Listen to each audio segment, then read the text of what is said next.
Estamos de volta com o nosso programa, aqui pela TV Mundo Maior e respondendo a Paulo Ricardo de Contagem, Minas Gerais. Como reconhecer a elevação dos espíritos desencarnados que se apresentam nos trabalhos mediúnicos? Dizem que pela linguagem e os ensinamentos, os espíritos superiores e os bons espíritos possuem sempre uma linguagem moralmente limpa. Sua linguagem é elevada, nobre. Mas existe também no mundo espiritual muitos espíritos embusteiros, sedutores e mistificadores. Usam uma linguagem melosa e sedutora para enganar as pessoas. Como evitar os espíritos mistificadores? Grande verdade, Paulo. E a gente vê isso não só entre os desencarnados, entre os encarnados também. Nós vemos isso entre os nossos companheiros espíritas, companheiros de outras religiões. Não é verdade? A gente vê a paz escorrendo em teorias fantásticas, mas ali a maldade, o puxando o tapete, o botando o pé, o falando mal, maledicência e por aí vai. Eu entendo o seguinte: os iguais se atraem. Se o médium mantém a sua honestidade, não é? O seu compromisso com a sua honestidade, ele não tem o que temer. E mesmo esses espíritos mistificadores, desencarnados e encarnados, há momentos que eles se traem. Honestamente, Paulo, eu não penso que isto deva ser uma grande preocupação. Não é? Porque você vai se ater à mensagem, ao conteúdo, não necessariamente à forma. O falar emproado, o difícil, não é necessariamente registro de um espírito superior. Eu digo isso porque você pode receber no centro ali um sertanejo, uma mulher de vida simples, né? E que fala, nós vai procurar ajudar aqui no que nós pode, e ter um grande coração, e ter uma grande luminosidade. Não é verdade? Olha, tem um registro de uma historinha que havia uma reunião no campo espiritual, onde ao fundo tinha o que se chamou, né, se acostumou a chamar de preto velho, um espírito que foi um escravo. E a partir dali o dirigente daquela reunião ficava impressionado com a luminosidade daquele espírito na hora que se propunha a orar. Aí uma dessas reuniões terminada, o dirigente foi lá e disse assim, meu irmão, quando você começa a orar, é uma energia, uma coisa tão linda. Que oração você faz? E ele disse, eu não sei orar não.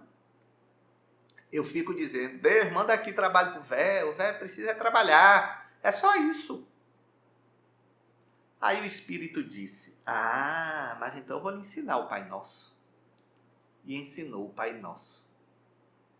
E disse, eu tenho certeza que agora a sua energia vai ser o dobro desta coisa inebriante, bendita e divina que nós recebemos. Aí na reunião seguinte, aquele espírito não estava mais com aquela energia, estava aquela coisa assim. Aí terminada também a reunião, o dirigente foi até ele e disse, meu irmão, você não estava orando não? Eu estava, como você me ensinou, meu irmão. Olha, se eu não sei orar, para nós que está no céu, santificado do nosso nome, venha a nós o vosso reino, seja a vossa vontade, assim na terra como no céu. Aí o espírito percebeu que ele havia decorado. Aí disse, olha, esqueça tudo que eu lhe ensinei. Ore com seu coração. Está entendendo, Paulo? É isto. É simplesmente isto. E a gente percebe que ainda há centros espíritas que têm preconceitos com determinados espíritos. Oriente o espírito em relação ao que ele pode fazer ou deixar de fazer ali naquela casa. Mas ter preconceito. E nós que colocamos na frente da doutrina, fora da caridade não há salvação. Vai entender. Elisângela Fraga de Campinas, sabe-se que nos trabalhos de desobsessão, o doutrinador é envolvido e intuído pela espiritualidade para que haja um melhor atendimento aos desencarnados. É comum o doutrinador dar passividade? Dependendo do número da ocorrência, qual a consequência? Tal ocorrência poderá prejudicar os trabalhos? De que maneira? Devemos confiar indistintamente na espiritualidade e entender que tudo que ocorre numa reunião de cunho tão importante e sério é de total permissão do mundo maior. E devemos confiar indistintamente também. Elisângela, querida, eu percebo, como eu percebi na pergunta de Paulo, uma preocupação muito grande com a forma, com a formatação. Não é? E você está certa com seus conceitos, mas eu penso que o seguinte, mais do que a formatação do que deve ser, do que deve não ser, é o conteúdo, é a essência da disposição, é a essência da ajuda, é a essência do se colocar ali ao serviço do bem, do amor. Não é verdade? Desde que não quebre, claro, porque as casas espíritas têm as suas normas, o instituído pela direção da casa. Né? Então, que o doutrinador dê passividade às suas ideias, mas também enriqueça com seu valor de experiência e de saber. Tudo deve ser buscado para acrescentar e melhorar o atendimento. Tá bom? Pois é, eu vou ao intervalo, mas na volta vocês já vão ficar com as considerações minhas sobre os desafios das vivências emocionais e sentimentais. Em última análise, o desafio do crescimento. Poxa, na realidade, não é a coisa poética, metafórica, não. Veja se vocês concordam comigo. Eu volto para me despedir.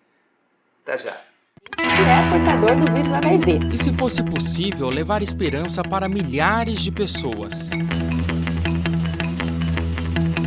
Juntos, nós podemos.